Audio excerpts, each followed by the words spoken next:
Picture this. You open your bedroom door in the middle of the night. The hallway is silent. A single beeswax candle trembles against a draft, sneaking through the wooden shutters. Downstairs, your grandmother is whispering prayers so softly they almost dissolve into the crackling fireplace. Your younger brother has finally stopped crying, and in the center of the room, someone is asleep, or at least that's what your eyes want to believe. They're lying perfectly still in the family bed, dressed in their best clothes, hands folded across their chest. Except they aren't sleeping. They died this afternoon, and before sunrise tomorrow, you'll be climbing into that very same bed. Not because someone forced you, not because there wasn't another place to sleep, but because everyone around you believes spending one final night beside the dead might keep something far more terrifying than death itself from entering your home. Sounds less like history and more like the opening scene of a psychological horror film, except this wasn't fiction. For many medieval Europeans, death wasn't an event that happened somewhere else. It didn't take place behind the sterile curtains of hospitals or inside temperature-controlled funeral homes with soft instrumental music playing in the background. Death happened exactly where life happened inside the house, in the room where children learned to walk, where bread was baked, arguments erupted, weddings were celebrated, and winters were survived. In the modern world, we've outsourced death. Professionals arrive, forms are signed, phones buzz with notifications. Within hours, the body disappears behind closed doors, cared for by people we've probably never met. It's a remarkably efficient system, almost suspiciously efficient. Medieval villagers, on the other hand, had no such luxury, or perhaps no such illusion. The dead didn't leave the family stayed with the dead. That distinction changes everything. To understand why anyone would willingly sleep beside a corpse, we first need to forget almost everything Hollywood has taught us about medieval death. The Middle Ages certainly knew violence. Wars scarred landscapes. Disease emptied villages. Famine revisited Europe with depressing regularity. Yet paradoxically, death itself wasn't hidden. It wasn't considered inappropriate for children to see. It wasn't whispered about behind closed doors. It was painfully, relentlessly public. When someone took their last breath, neighbors often knew before relatives living in the next village. Church bells announced the news. People arrived carrying candles, bread ale blankets, and prayers, not because they had received a calendar invitation, because that's simply what communities did. Today, if someone knocks on your door unannounced, many people instinctively check the security camera first. In the 14th century, not showing up after your neighbor died would have been the real social crime. Death summoned an entire village long before it summoned undertakers. Most medieval homes were astonishingly small, one or perhaps two rooms. Animals sometimes slept only a few feet away from humans. Smoke from the hearth lingered beneath the roof. The same table might host breakfast in the morning, a childbirth in the afternoon, and a wake before nightfall. Modern interior designers call it multifunctional space. Medieval Europeans called it Tuesday. There simply wasn't a separate room designated for mourning. No funeral parlor, no refrigerated chamber, no quiet place hidden from daily life. If someone died in the house, they remained exactly where life had unfolded, sometimes on the family bed, sometimes on a wooden board laid across benches, sometimes surrounded by flowers, though far more commonly by candles, crosses, and the unmistakable scent of beeswax struggling against the smell of mortality. This wasn't because medieval people lacked imagination. It was because refrigeration wouldn't exist for centuries. A body had to be buried relatively quickly, often within a day or two, depending on weather and local custom. Those hours in between became something sacred, a threshold, not fully life, not fully memory. Historians often describe this period between death and burial as the vigil, a time when the deceased was almost never left entirely alone.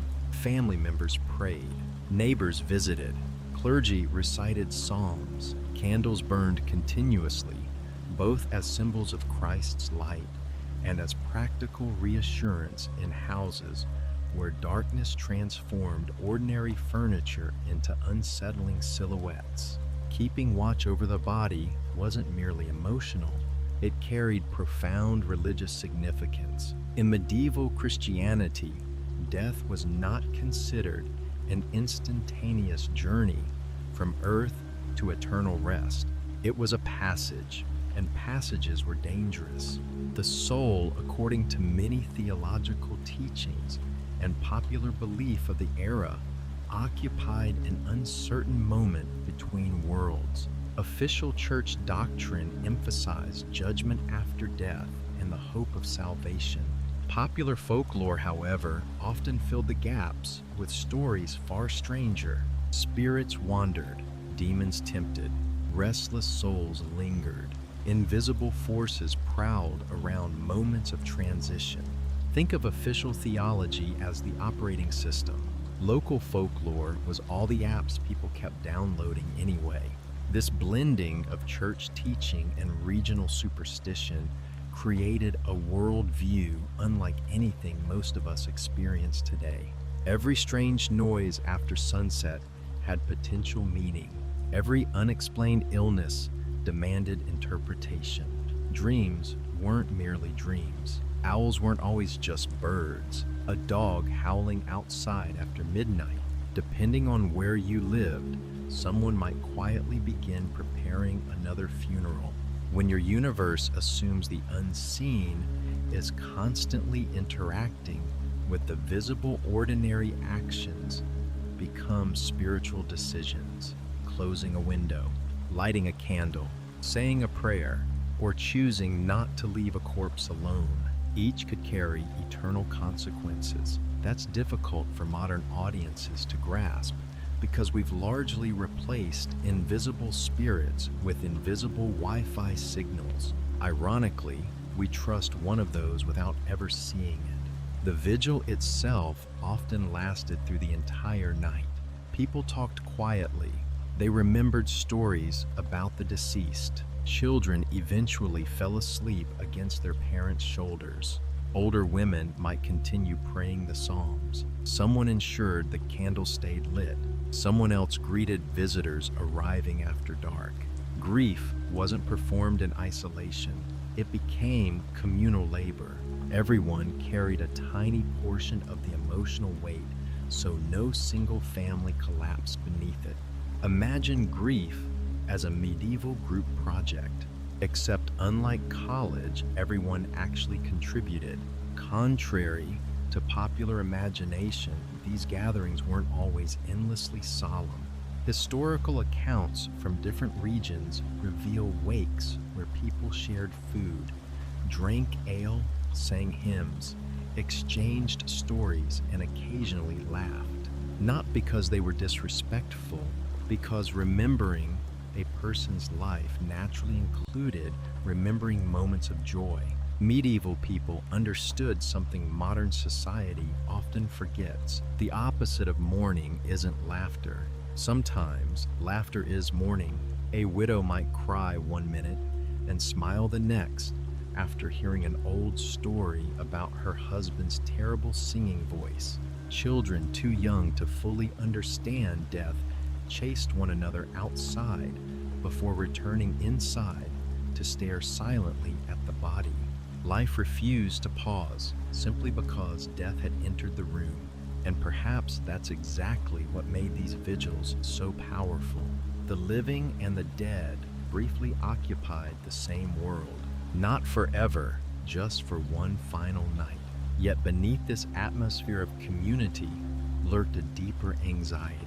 What if simply watching the body wasn't enough? What if evil wasn't interested in the dead, but in those left behind? Across medieval Europe, many local traditions suggested that moments immediately following death were spiritually unstable, not necessarily because the deceased had become dangerous, rather because death itself seemed to tear a temporary opening between the human world and forces no one fully understood.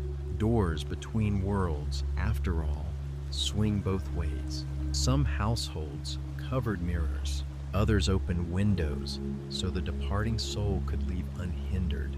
Candles remained burning to discourage darkness. Prayers continued almost without interruption. Each custom addressed the same invisible fear. Something had changed. The house no longer obeyed ordinary rules. And then, in certain regions, according to later folkloric accounts and scattered historical references, another extraordinary custom appears. Not merely sitting beside the dead, not merely praying beside them, sleeping beside them, sharing the same bed, breathing the same cold air until dawn. To modern eyes, it sounds almost unimaginable. To the people who practiced or believed in such customs, it could represent the ultimate act of protection, love, faith, or obligation. But why would lying inches from a corpse ever be considered safer than sleeping somewhere else? The answer has almost nothing to do with the dead, and everything to do with what medieval Europeans believed was still wandering in the darkness outside. Let's make one thing clear before we go any further. Medieval Europeans did not wake up every morning expecting to see ghosts floating through the kitchen. Despite what fantasy movies love to suggest, most people weren't wandering around convinced every shadow hid a demon with glowing red eyes. Their world was something much stranger. The supernatural wasn't dramatic, it was administrative. Imagine the universe as a kingdom with countless invisible officials. God ruled above, angels carried messages, saints interceded, demons searched tirelessly for weaknesses, the devil tempted, souls journeyed. Every prayer, every sin, every unexpected death fit somewhere inside this immense spiritual bureaucracy. In other words, medieval people didn't think the universe was chaotic. They thought it was crowded. Now imagine something extraordinary happens. Someone dies. To us, death marks the end of a biological process. Heartbeat stops. Brain activity ceases. A doctor signs paperwork. Case closed. For many medieval Christians, however, death marked the beginning of an entirely different process. The body remained on earth, but the soul had entered territory no living person could map with certainty. Official church teaching emphasized divine judgment and the hope of heaven, while also developing ideas about places and states such as purgatory.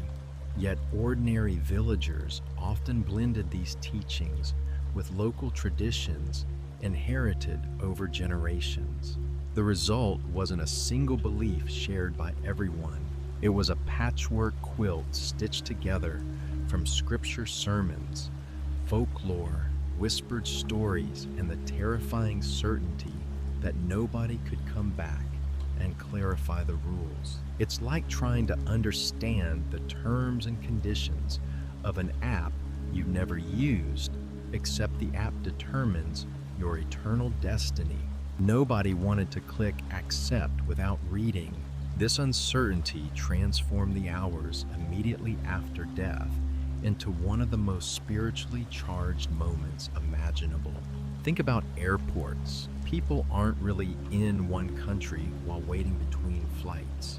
They're in transit, a temporary zone with its own strange rules. Medieval people imagined death in a surprisingly similar way. The deceased had left ordinary human life, but they had not yet fully entered eternal rest. That in-between state mattered a lot because transitions have always frightened human beings. Sunset, birth, marriage, crossing a river, moving into a new house. Every culture develops rituals around thresholds. Death represented the greatest threshold of all. This helps explain why the night before burial carried such enormous emotional and spiritual weight. It wasn't simply about saying goodbye. It was about standing guard. Guarding whom? Well, that depended on whom you asked. A parish priest might answer, "The soul needs our prayers." An elderly widow in the same village might quietly whisper, "The devil is never busier than when someone dies." Neither necessarily saw a contradiction. The Middle Ages had an extraordinary talent for letting official doctrine and local superstition awkwardly share the same dinner table. Many surviving sermons from medieval Europe describe demons not as monsters lurking under beds, but as opportunists. Moments of grief weakened people. Fear clouded judgment. Despair encouraged sin.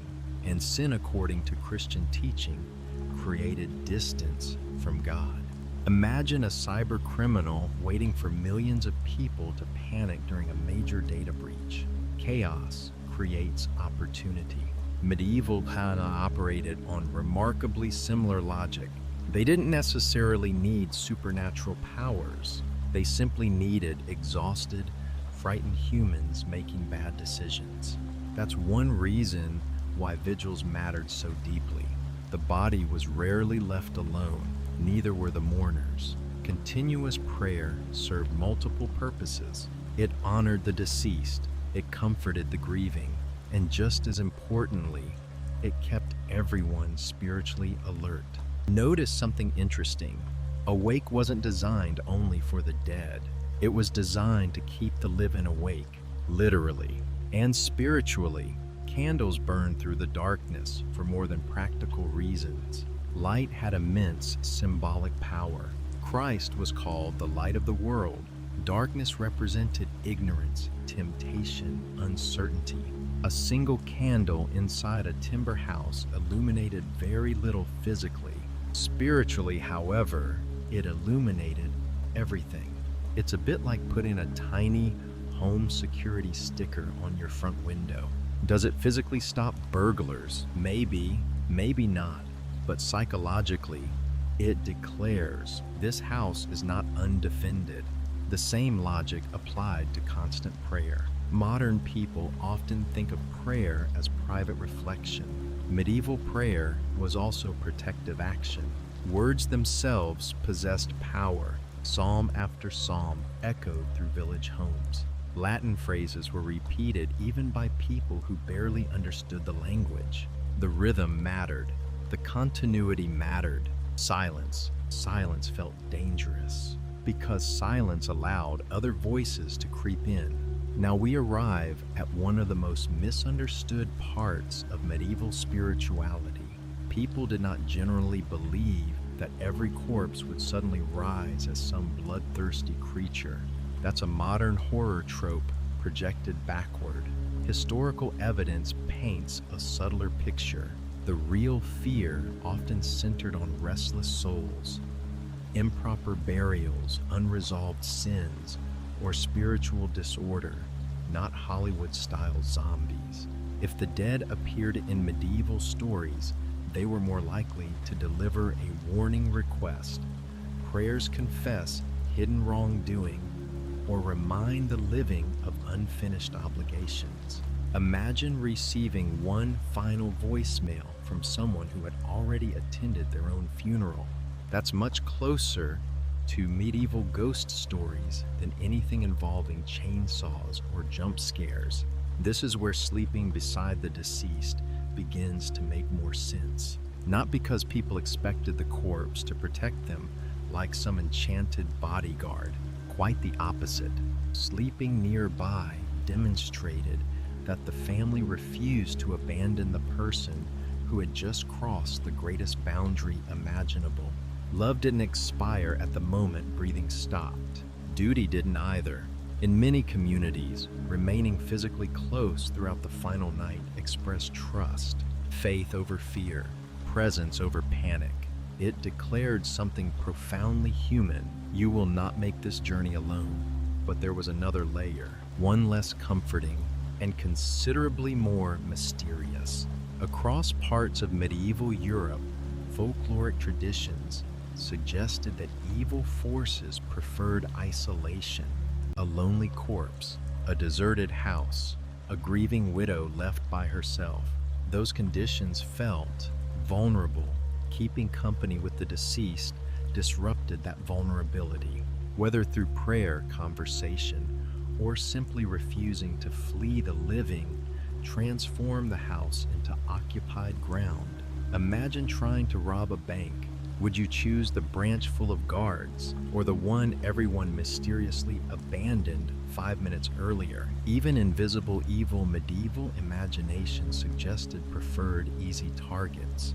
This helps explain something that initially seems bizarre. Sleeping beside the body wasn't necessarily viewed as courting danger. In some traditions, it meant refusing to surrender to fear. There is an irony here that's impossible to ignore. Today, many people are terrified of spending even a few minutes alone with a corpse. Medieval mourners were often more afraid of leaving the corpse alone. The object of fear had completely reversed. Of course, not every village followed identical customs. Europe was never culturally uniform. A fisherman on the coast of Brittany, a shepherd in the Alps, a merchant in northern Italy, a farmer in rural England, each inherited slightly different traditions, different saints, different local legends, and different understandings of what happened between death and burial. That's one reason historians approach these practices cautiously. Evidence for deliberately sharing a bed with the deceased exists unevenly, appearing more clearly in certain folkloric accounts, regional traditions, and later descriptions than as a universal medieval custom. History, unfortunately, doesn't come with patch notes explaining which villages updated to version 2.0 of local superstition. Still, one pattern appears again and again. The final night before burial was never considered ordinary. Ordinary rules paused. Time slowed. Neighbors lingered. Children whispered. Candles refused to go out. Every creak of old timber sounded louder than usual. Every prayer carried extra urgency. The house became something neither entirely earthly nor entirely heavenly, almost like standing ankle deep where the ocean meets the shore. Neither land nor sea, but both. Perhaps that's why these rituals survived for centuries, despite changing kingdoms, wars, and plagues, because they answered a question no generation has ever escaped. What do we do with the unbearable silence left behind after someone we love takes their final breath? Some cultures build monuments, some write poetry, some sing, some sit quietly until dawn, and some, for one last night, choose not to let the dead sleep alone, not because they expected a miracle, but because love has always been willing to do things logic struggles to explain. Yet, if the vigil was meant to protect the household, why do so many medieval stories warn that the greatest danger didn't come from the corpse at all, but from the living who failed to perform the ritual correctly? That question leads us into an even stranger world where a forgotten prayer, an extinguished candle, or one act of negligence could be blamed for misfortune long after the funeral had ended. Imagine you're the oldest child in a medieval household. Your father died just before sunset.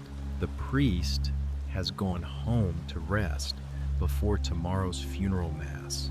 Your neighbors have drifted back to their cottages, promising they'll return at dawn. Now it's just you, your mother, your younger siblings, a flickering candle, and the body. You know exactly what you're supposed to do. Keep praying. Keep watch. Don't let the candle die. Don't leave the room empty for too long. Don't panic if the old wooden beams creak in the middle of the night. Because if something goes wrong, people won't necessarily blame bad luck. They'll blame you. Welcome to medieval risk management. No spreadsheets, no insurance, just a terrifying number of rituals that everyone insisted were absolutely essential. One of the easiest mistakes modern people make is assuming these customs existed because medieval Europeans were simply superstitious. That explanation is comforting. It's also lazy.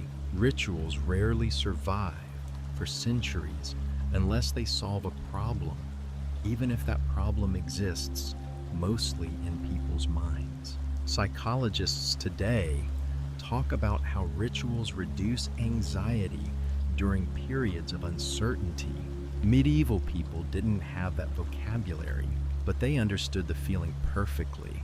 When the world suddenly became unpredictable, doing something felt infinitely better than doing nothing. It's the medieval equivalent of refreshing your inbox every 30 seconds while waiting for life-changing news. You know it probably won't help. Your brain insists otherwise. Every action during the vigil carried layers of meaning. Candles remained lit, not simply because people needed light. The flame represented hope, continuity, the presence of God. If darkness swallowed the room completely, the emotional impact alone could be overwhelming. Think about a modern power outage.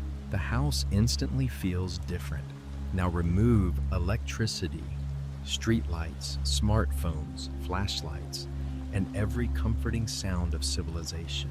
Darkness wasn't merely inconvenient, it became almost physical. Prayers continued almost without interruption, not because people believed God had poor hearing. Repetition itself mattered. The rhythm stabilized, frightened minds, voices filled the silence. Silence, after all, has an extraordinary talent for inventing noises that don't exist.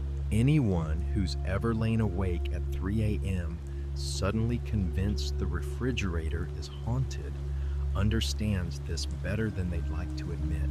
In many parts of Europe, neighbors arrived throughout the night carrying food, bread, ale, cheese, sometimes warm broth.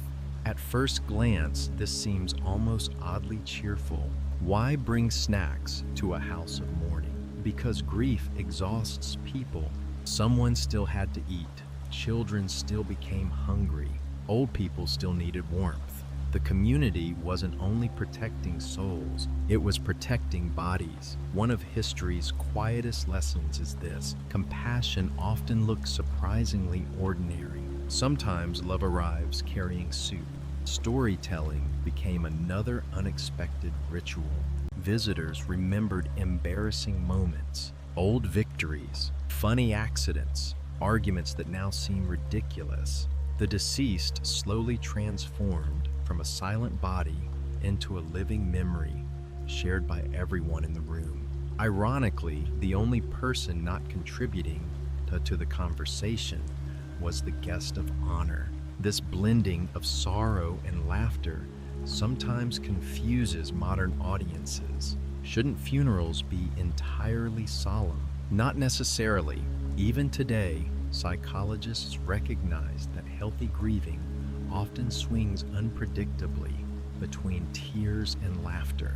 Medieval communities discovered that centuries before anyone invented therapy. One minute someone cried uncontrollably.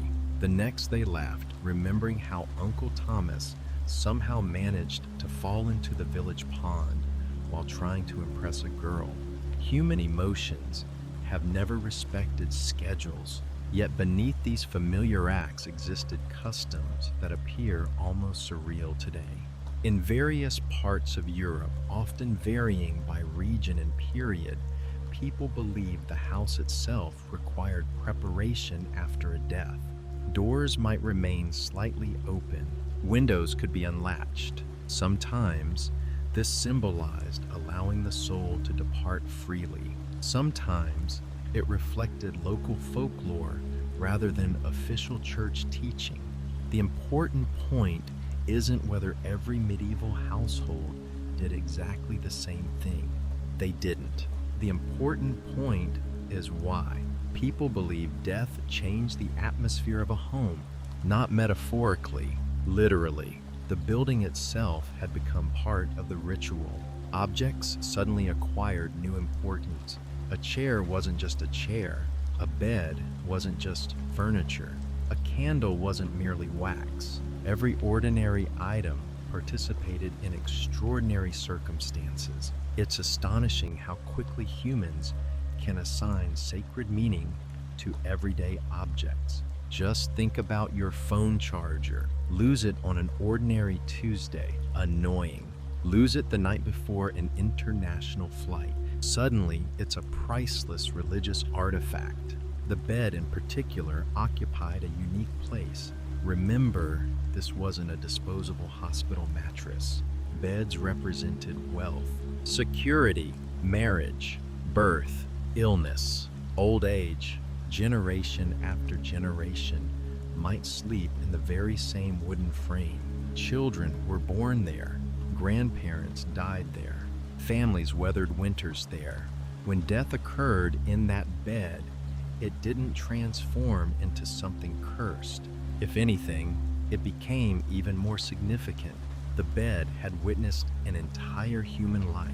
Now it witnessed its final chapter.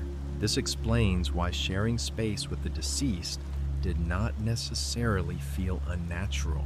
Modern people often associate corpses almost exclusively with institutions, hospitals, morgues, funeral homes, crime dramas. Medieval people associated them with family, home, memory, responsibility. The emotional geography couldn't be more different.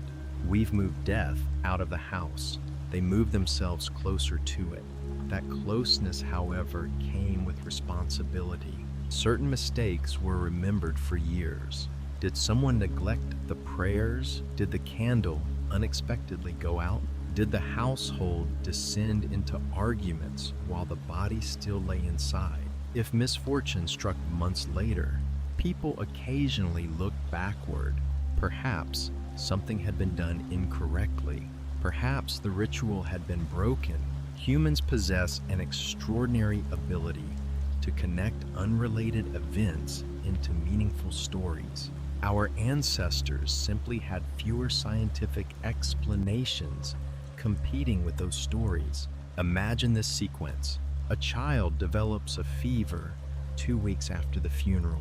A cow dies before harvest. The wheat fails. A chimney collapses during winter. Today, we might suspect coincidence, disease, weather, or structural failure. A medieval village might ask a different question. What happened on the night old Margaret died? Not because they were irrational, because the human brain desperately hates randomness. If suffering has no cause, it becomes far more frightening. A flawed ritual offered something strangely comforting. At least it produced an explanation. This is where folklore quietly expanded beyond theology. The church emphasized prayer, proper burial, and Christian hope. Village traditions often added countless unwritten rules inherited through grandparents rather than priests. Don't whistle after dark. Don't leave the body unattended. Don't speak ill of the deceased before burial. Don't extinguish the vigil candle carelessly. Many of these customs varied enormously across Europe. Some probably emerged only in specific regions. Others disappeared entirely. Folklore behaves much like family recipes. Everyone insists theirs is the authentic version. None of them are exactly the same. What's remarkable is how these practices strengthen communities. Every person received a role. One neighbor baked bread, another chopped firewood, children fetched water, older women comforted the widow, young men prepared the grave. The priest prayed. No one could erase death. Everyone could reduce loneliness. In a world with almost no government safety nets, the village itself became the emergency response system. Not perfect, not efficient, but profoundly human. And perhaps that is the greatest irony of all. Modern people often remember medieval funeral customs because they're strange. Sleeping beside a corpse, watching candles through the night, whispering ancient prayers until sunrise. But medieval people probably remembered something else entirely. Who stayed? Who showed up without being asked? Who held the crying child? Who kept the fire alive? Who refused to let a grieving family face the darkness alone? The rituals mattered, the people mattered more. Still, there is one story that captures this better than any list of custom ever could. A story about a man who was anything but fearless. A man who dreaded death, questioned his faith, and nearly broke beneath the weight of grief until one unforgettable night beside the dead transformed not only his understanding of mortality, but the lives of everyone around him. Whether every detail unfolded exactly as later generations remembered is less important than why the story endured for centuries.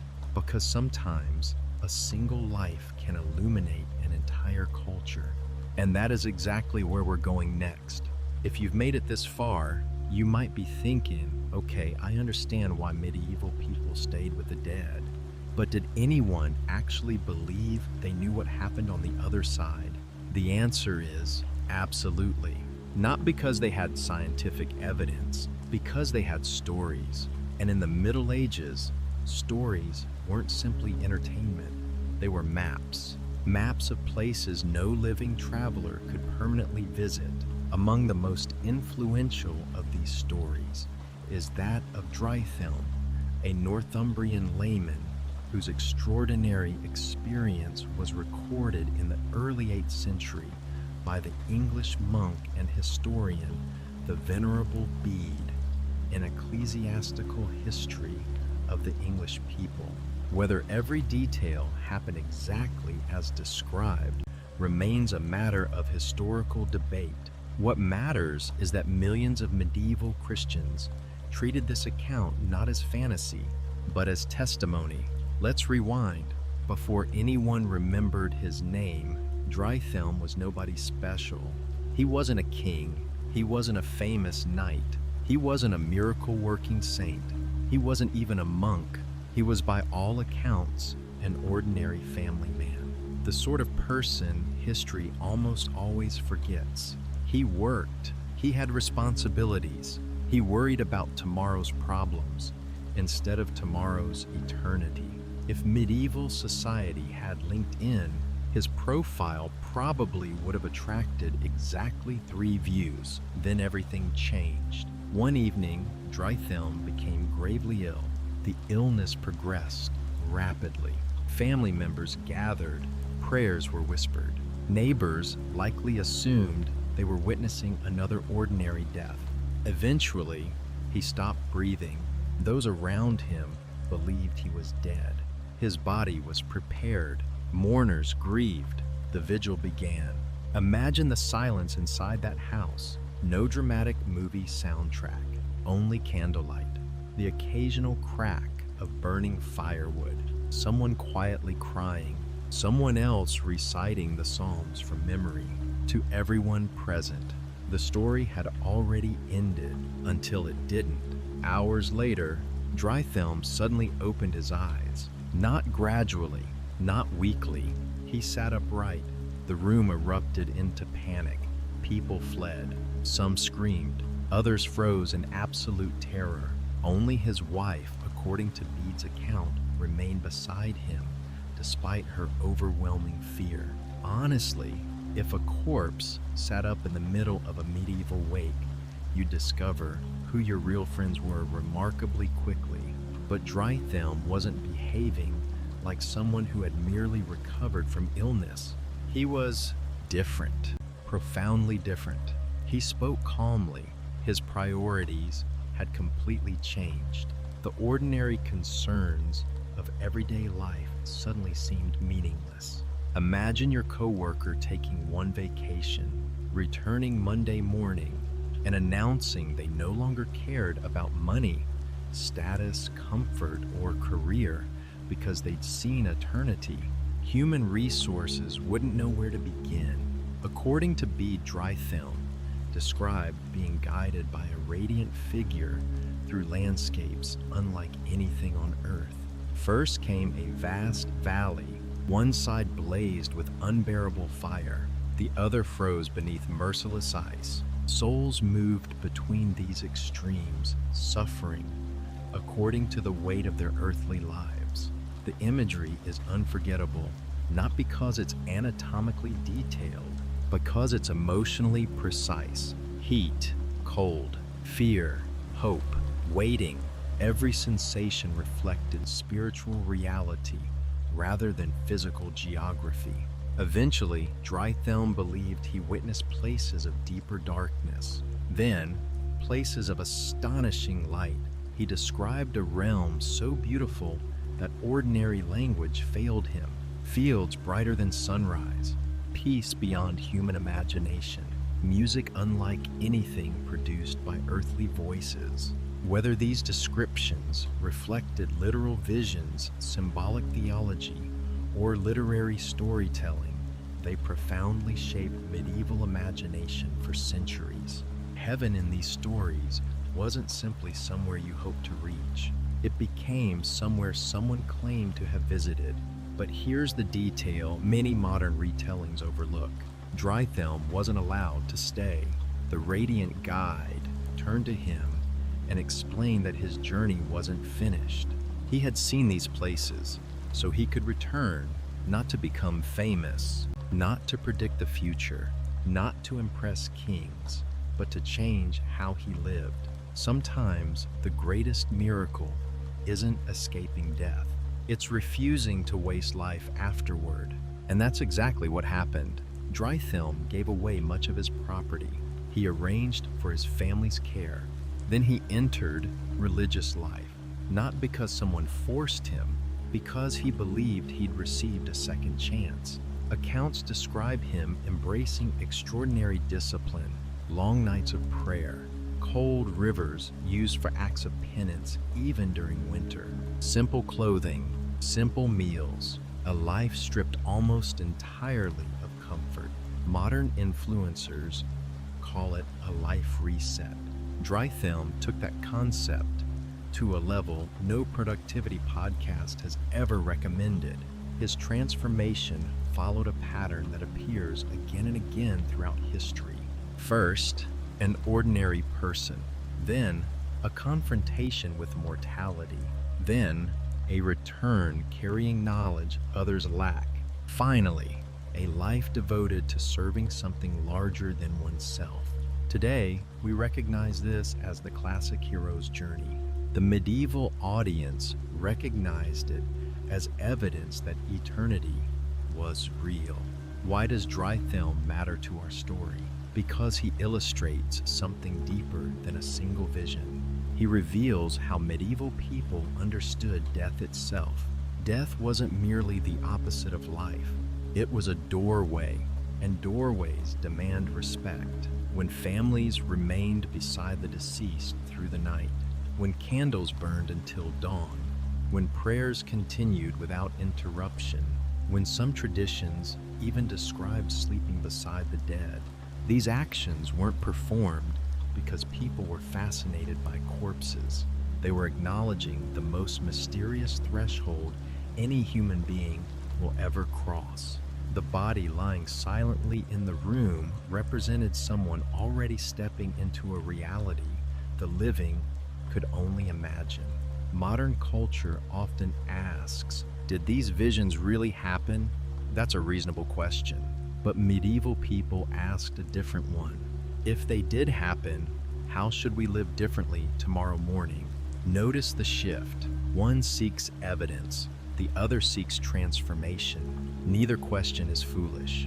They're simply aimed at different destinations. Perhaps that's why stories like Dryhthelm's endured for hundreds of years. Not because every listener expected to die and return, but because every listener expected to die. Eventually, the story wasn't really about one man. It was about everyone sitting quietly beside a loved one's bed, wondering what came next, and somehow wondering whether their prayers mattered, wondering whether love could accompany someone farther than the grave, finding comfort in believing the answer was yes.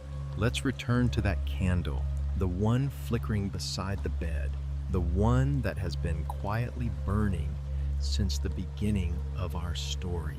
For the people gathered inside that medieval house, it wasn't just melting wax, it was time. Every drop sliding down the candle's side marked another moment between two worlds. Another prayer whispered, another memory shared, another hour closer to sunrise, and perhaps another hour closer to letting go. If you've spent this entire video thinking medieval people were unbelievably strange, you're only half right. They were strange, just not in the way we often imagine. The custom of keeping vigil, and in some traditions even sleeping beside the deceased, wasn't ultimately about celebrating death. It was about refusing to abandon someone at the moment they seemed most alone.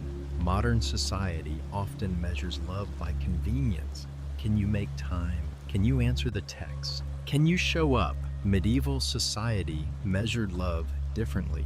Could you stay even when there was nothing left to gain? That's a much harder question. We sometimes congratulate ourselves for being more rational than our ancestors. And in many ways, we are. We understand disease better.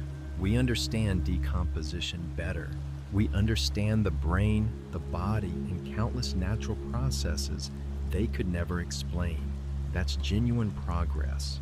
But progress has a curious habit of charging hidden fees. In solving many mysteries of death, we also made death increasingly invisible.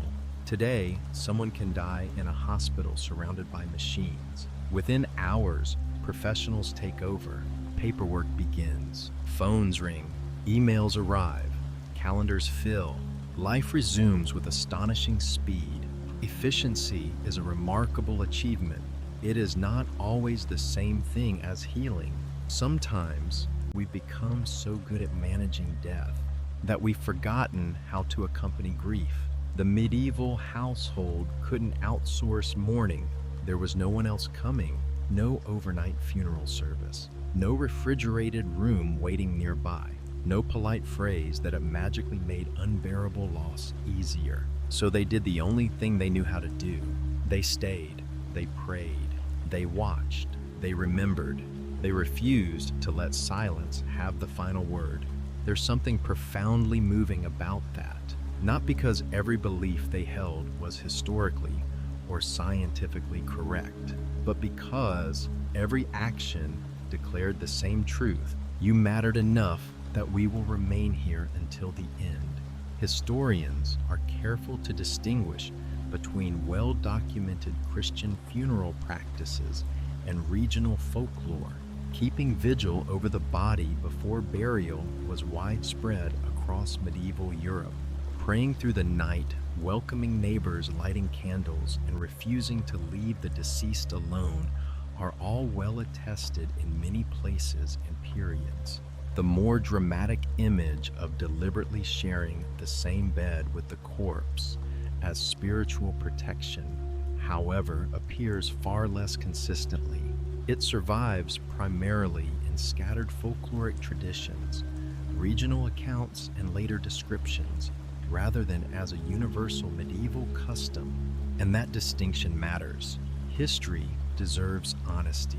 The past is fascinating enough without forcing it to become stranger than the evidence allows. Ironically, the real Middle Ages are usually more interesting than the fictional ones, because here's what survives beneath every variation. Whether a family remains seated beside the bed, whether someone dozed in a chair, whether a loved one lay beside the deceased for one final night according to local custom, whether neighbors took turns keeping watch until dawn, all of these acts emerged from the same emotional instinct. Human beings have always struggled with the unbearable moment when someone they love becomes unreachable. Every culture invents its own language for that moment. Some light candles, some ring bells, some sing hymns, some sit in silence, some tell stories until sunrise. The rituals change, the longing does not, and perhaps that's the greatest surprise hidden inside medieval Europe. For a civilization often remembered because of castles, crusades, plagues, and kings, its most enduring lesson might be astonishingly ordinary. People showed up. When death entered a home, neighbors crossed muddy roads in the middle of the night, carrying bread, firewood, blankets, and prayers. Nobody asked, "Is this my responsibility?" They simply assumed it was. Imagine posting, "My family needs help tonight," and the entire neighborhood actually arriving instead of just reacting with a heart emoji. Turns out, community used to have significantly fewer notifications and considerably more actual people. The rituals also reveal something timeless about fear. Humans dislike uncertainty far more than certainty, even terrible certainty. Our ancestors wrapped uncertainty in prayers, candles, blessings, and stories. Today, we wrap it in medical statistics, legal documents, calendars, and therapy appointments. Different tools, same mission. We're all trying to convince ourselves that chaos can somehow be carried, that loss can somehow be survived, that tomorrow is still worth waking up for. Dryhthelm's story reminds us of one possibility. The villagers keeping vigil remind us of another. Neither group truly knew what happened beyond death. One believed he had seen it. The others believed it deserved reverence. Both responded the same way, by choosing compassion over indifference, presence over absence, hope over despair. Maybe that's why these stories continue to echo across nearly 1,000 years. Not because they answer every question, but because they ask the right one. How do we love someone when we can no longer save them? Every generation must answer that for itself. So, would you have slept beside the dead? It's an easy question to dismiss from the comfort of the 21st century, until you remember that one day, every one of us will keep some kind of vigil. Perhaps not beside a candlelit bed in a timber cottage, perhaps not beneath the sound of distant church bells, but beside a hospital room, a hospice chair, a family home, or simply inside our own memories. And when that night comes, what will matter most won't be whether you believed every medieval superstition. It will be whether someone was willing to stay, because beneath all the candles, all the prayers, all the folklore, and all the fear, the real protection was never against demons. It was against loneliness. History has a funny habit of disguising its deepest truths inside its strangest customs.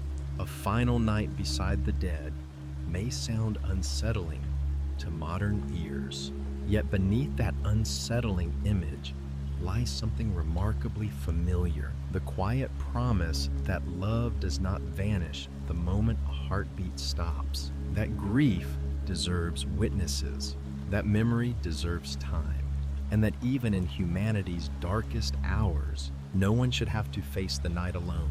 So the next time you hear an old medieval custom that sounds impossible, pause before you laugh, because sometimes the strangest rituals are simply ancient ways of expressing emotions we still carry today. Only the costumes have changed. The human heart hasn't. Thank you for spending this evening traveling through one of medieval Europe's most haunting traditions with me. Until our paths cross again.